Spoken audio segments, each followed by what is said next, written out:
So in a sense, I guess I got the first graduate degree from Duke.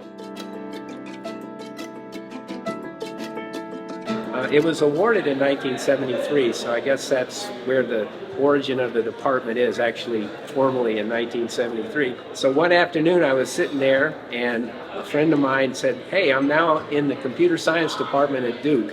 And I said, "There is no computer science department at Duke." And he said, "Well, Dr. Galley, Thomas Galley, has just started one." So I knew Dr. Galley.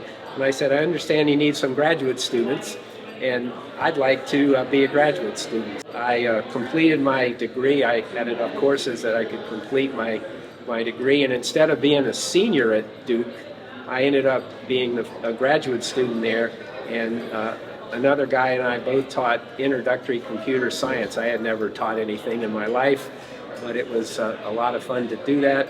My colleague, a guy named Paul Elliott, and I decided that Dr. Galley's textbook had started too far into the subject of computer science.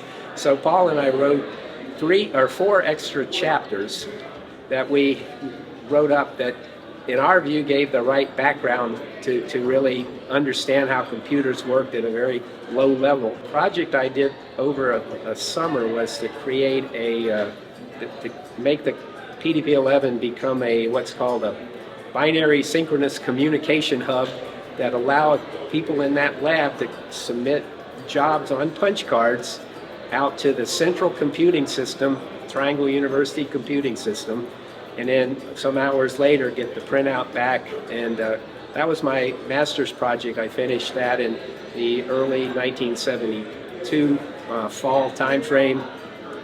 So I was there with some others in the very beginning, and it was a lot of fun. There are a lot of great stories, which I could tell, but it was a lot of fun to help start out the department. It's amazing to see how far it's come. And I got to say, 50 years of being involved with computers, it's kind of mind-blowing where it was then to where we are now. For most people, I think they're going to find fulfillment in another career where computing is a really fundamental part. And the more they can do with that, the better off they're going to be in their other chosen field. I think the important thing is just to have the mindset that, things are going to change, and the more you can change with it, the better your chance for staying gainfully employed over the years.